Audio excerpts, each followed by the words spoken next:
Move the little lens. All right, good evening, everyone, and welcome to Dixie State College's first annual Take Back the Night.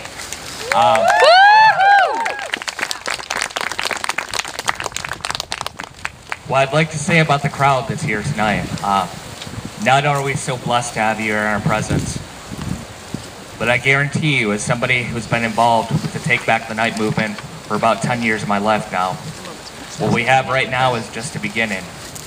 This is our first annual event, but we're going to do this next year, and the year after that, but we're not going away.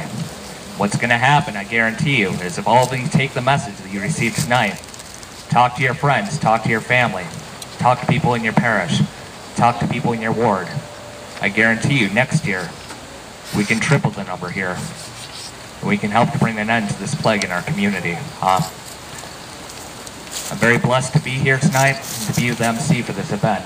We've got a number of wonderful speakers. The first that we have up tonight is Katie Peterson, representing the Dove Center. She's going to speak about local services and speak about the theme of domestic violence and sexual assault in our community. So if you could welcome Katie.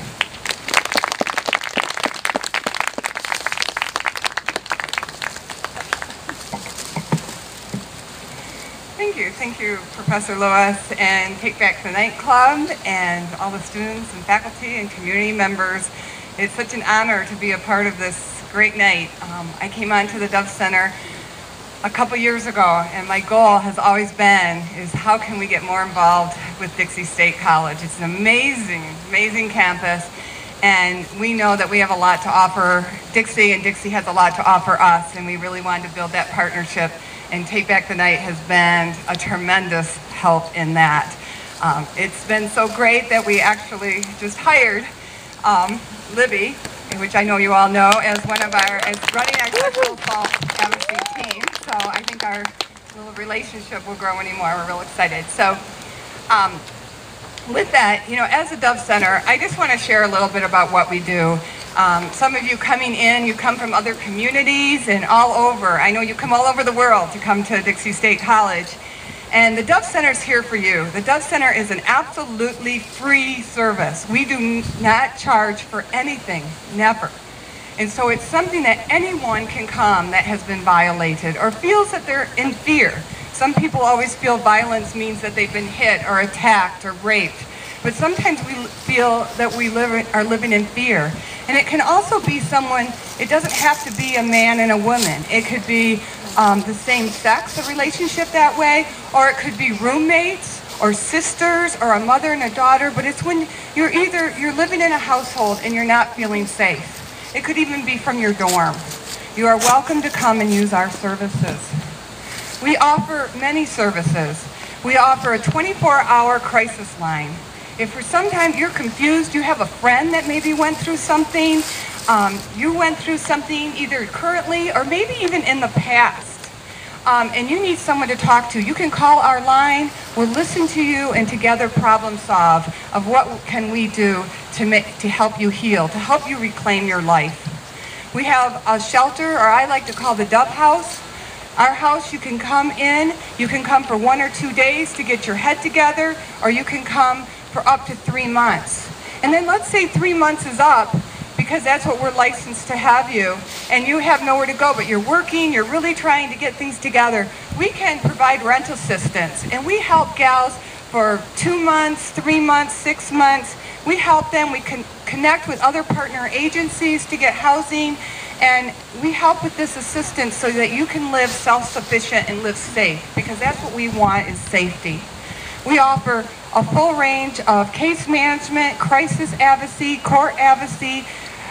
We offer counseling, and all these can be independent or in a group setting, whatever you feel the most comfortable with. We have a 24-hour rape crisis team.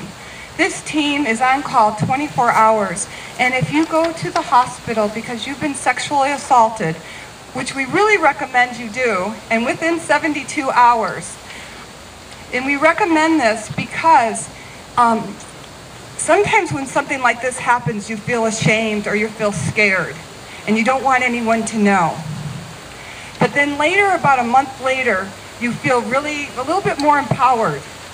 And you're like, this wasn't right. And this person had no right to violate me that way.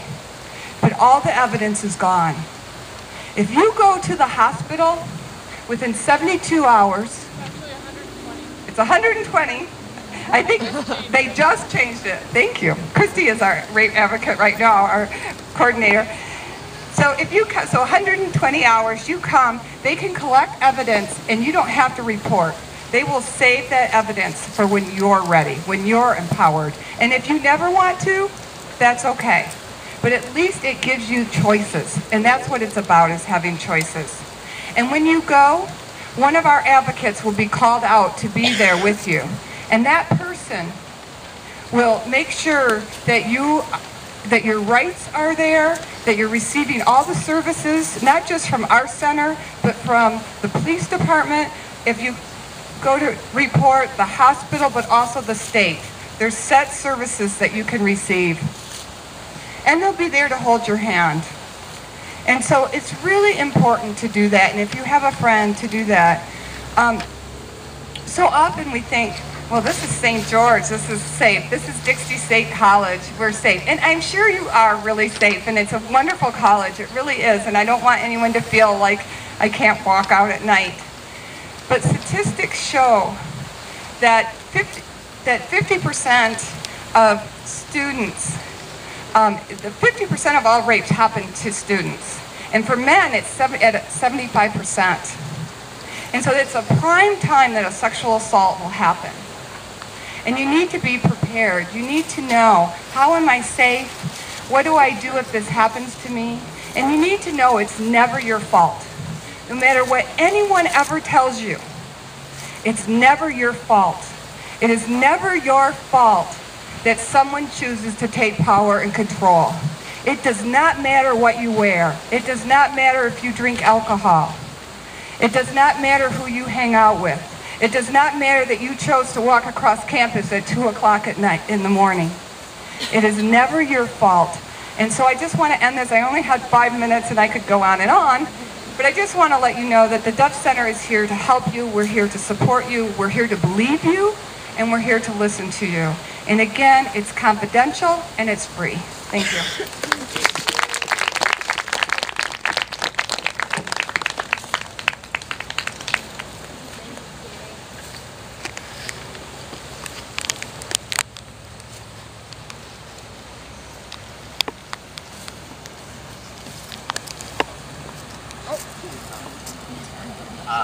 We actually have a proclamation we put together tonight, a proclamation against domestic violence and sexual assault, and then after each speaker speaks and talks about this issue, we're going to have them sign this proclamation. One will be hung up in the Dove Center, the other will be hung up here in the Gardner Center. We plan on doing this every year, and hopefully in a few years we'll have an entire wall full of proclamations saying that this community does not stand for such violence.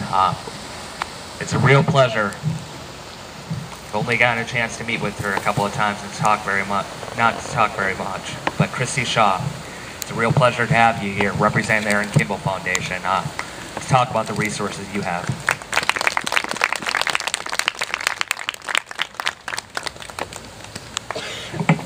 Like Professor Lewis said, I'm Christy Shaw. I work for the Aaron Kimball Memorial Foundation, and we provide transitional housing for women and children who have been affected by domestic violence.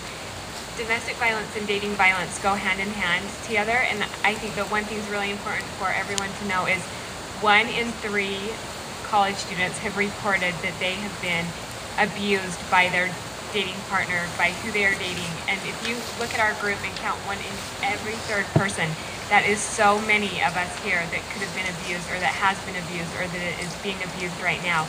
It can be roommates, it can be friends, it can be family members, and I think it's so important to always be aware of that. And if you ever feel like you have a roommate or someone that is being abused by their boyfriend, or it can happen with men too, with their girlfriend, if they're being abused by their girlfriend, to make sure to ask questions and make sure to let them know that it's not okay, and let them know that you're here for them and you can listen to them and help them, and then refer them to other sources.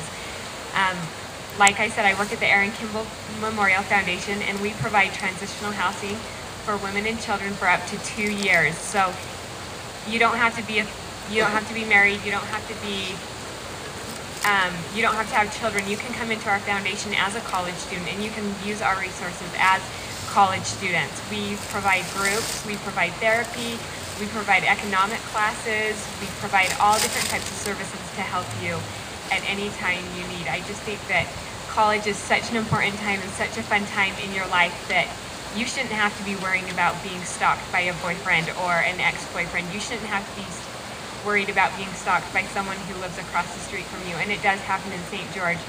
We are able to house 22 women, and we always have a waiting list of about 8 to 10 women. And so if you just think of that, people always ask me, domestic violence doesn't happen in St. George. Where do you get all these women from? It happens in St. George. I think that one of the statistics that I've heard is that it is the #1 reason for 911 calls is domestic violence. And so that's just a huge number. Dating violence, domestic violence, it's not okay, and no one deserves it. It's about power and control, and every single one of you guys should have power and control over your own life, and you should be able to make your own choices and not have someone making those choices for you. I think the other important thing to know is that it is not your fault and that there should be no shame. A lot of the reason that people don't come forward is because they feel shame, they feel embarrassed, and they don't think anyone understands. There are so many people out here that understand domestic violence and understand dating violence and are here for you and are willing to help. The Dove Center, they're a shelter that you guys can go straight to. You guys can go to 24/7.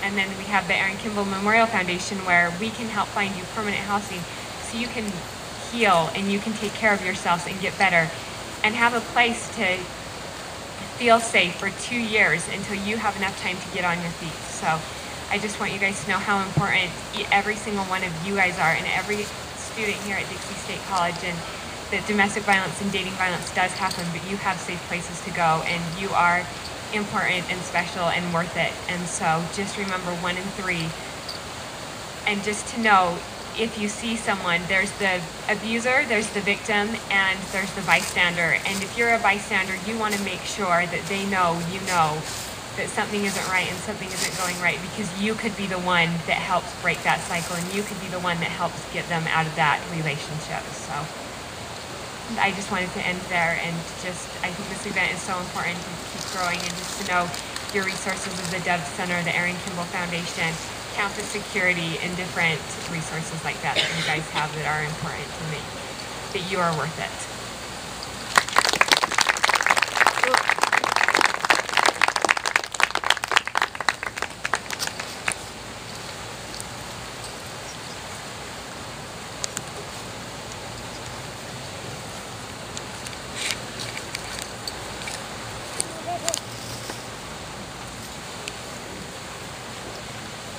All right. Our next speaker we have in line here, I've got to openly admit, since I came to Dixie State College, this man is hands down one of the favorite people that I've met around here.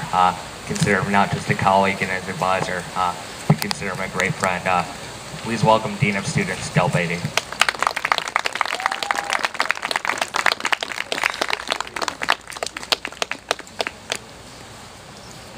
Good evening, everyone. I am so honored to be here. You just can't even believe it. And it is so wonderful for me to look out and see so many friends and familiar faces in the audience. And I'm thrilled. I was so honored when Dr. Lewis invited me a few weeks ago to come on behalf of our administration and speak with you tonight.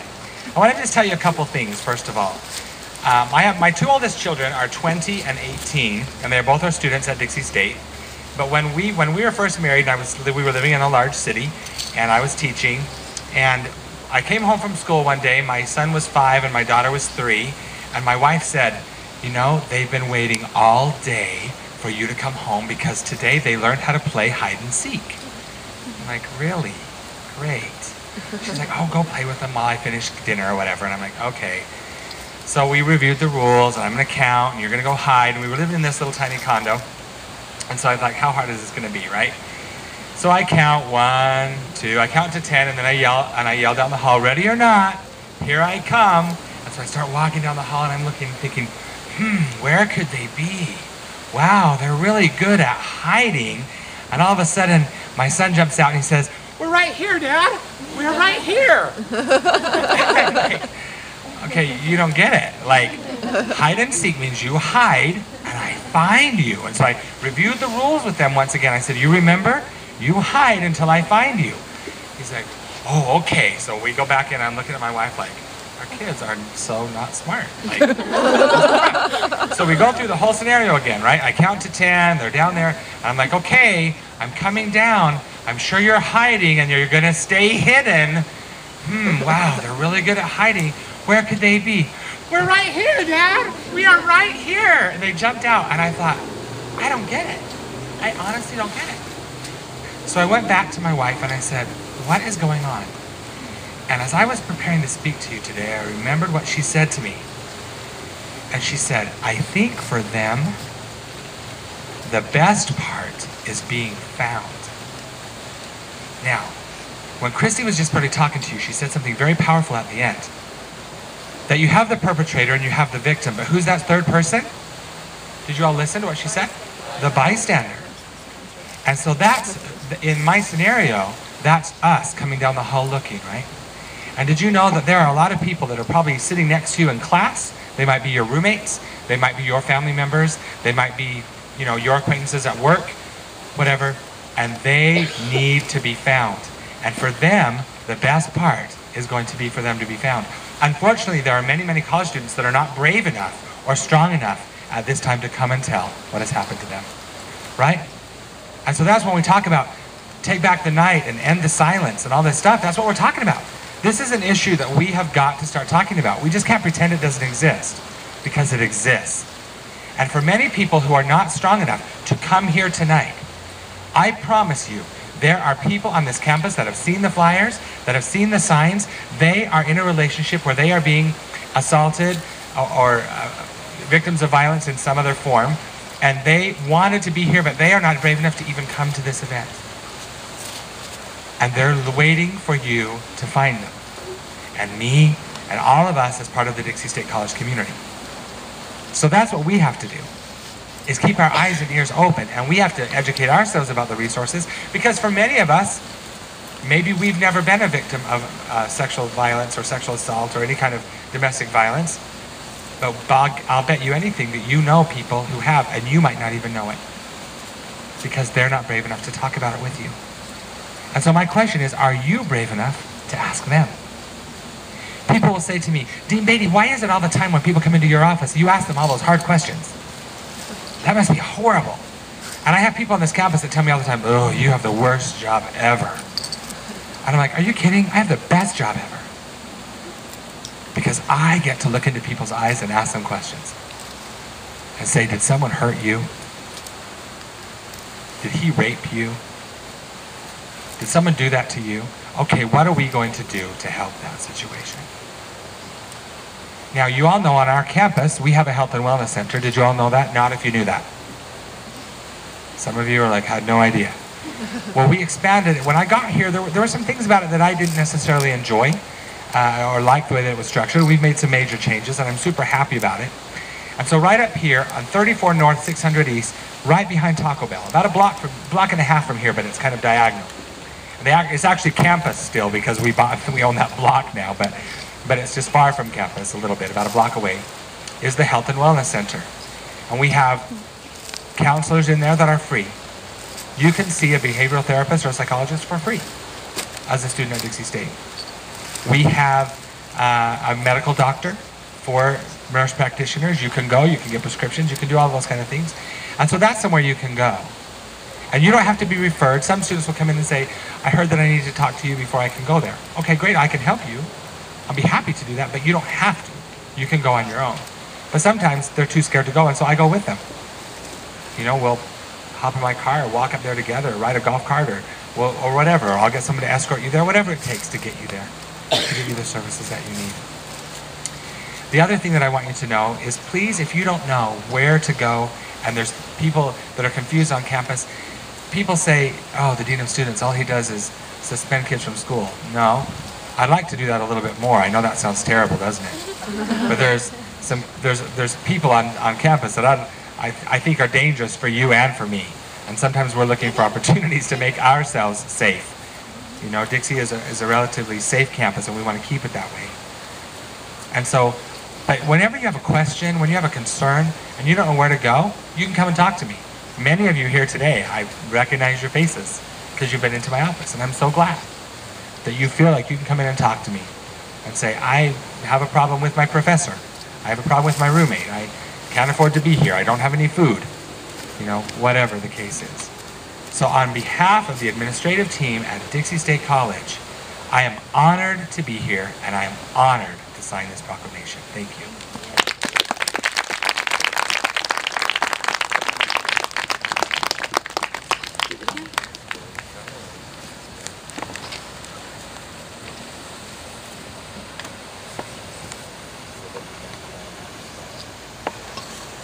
All right. One of the important things to remind ourselves when it comes to domestic violence and sexual assault is not only is it not the fault of the victim, but something else you need to remind yourself. It's a crime. There's laws against such behavior, and such people should be held accountable and to understand that there's consequences to the choices that they make. It's my great pleasure to introduce to you Don Reed, who's head of campus police force here, who's dedicated his entire professional career to taking on this issue. I'd like Don to come talk to you and to remind you that these things, not only are they immoral, they're illegal, and people should be held accountable.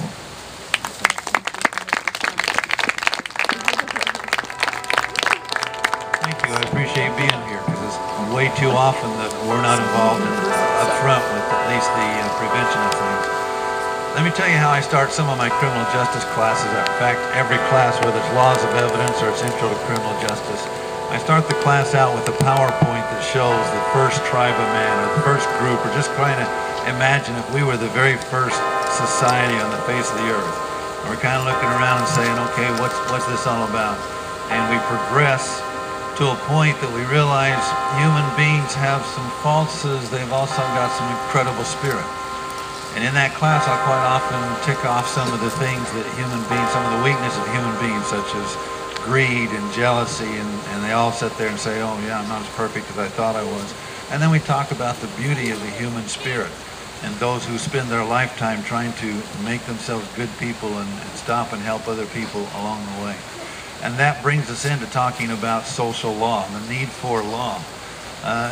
We no longer in the days where we have the law of the jungle. And the law of the jungle is when there was no control. There was no law and order, we had no law, we had no society.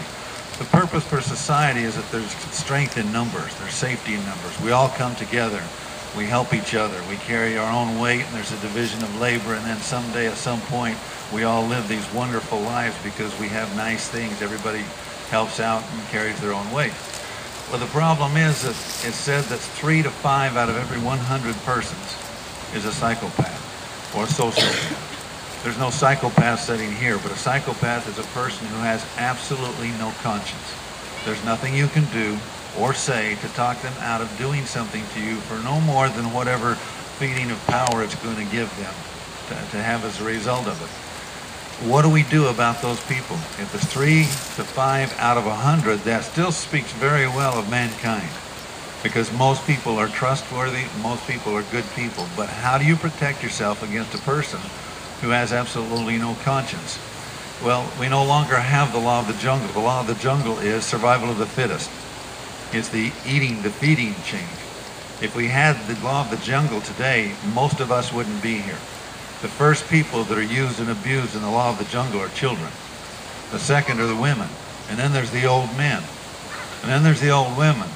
And then it's the slighter, built men. And pretty soon, who is it that's in control? Only those big, ugly people who are willing to do dastardly things, and even though they won't survive. So the way the society has survived is that we have rules and regulations. And those rules and regulations speak to our own personal virtue, speaks to our own personal, as a society, what our beliefs are. I'll give you an example of some differences. It's very well known that Thailand has a problem. It's very well known that pedophiles and perverts from all over the world fly into Thailand, because in Thailand they can rent a room and then they can rent a little girl. In the United States of America, just recently, our Supreme Court lifted any kind of a statute of limitations on a pedophile, on sex crimes. In other words, you can commit some pretty serious felonies, but if it's not convicted within a certain period of time, the statute of limitations runs and you can't go back 20 years and convict somebody. In our society today, the United States of America, we've said these are our values. We find this to be such a problem. We find this to be such an assault on the human spirit that we're going to do away with any statute of limitations when it comes to sex crimes. Well, as I say, many times we don't get the opportunity in law enforcement, and sometimes law enforcement doesn't do a very good job of dealing with these because mostly we deal with it after the fact. But having done this for 37 years and not even want to try to remember how many people I've had on that side of the desk that I've shared a tear with them, said, I wish I could turn back the clock for you so that it didn't happen. Well, again, if prevention is the name of the game and being safe is the name of the game, then let me give you something I do know about our society, that I do know about law enforcement, that I do know about assault on individuals and us being safe. Who is it that can guarantee your safety? Really and truly, probably nobody, since there is 3 to 5 people out of every 100 that's a psychopath. But who best can guarantee your own personal safety? Law enforcement? Not really, or else we wouldn't have crimes tonight to have to go and investigate and take care of. The one who can guarantee your safety the most is first of all you, and then those people around you.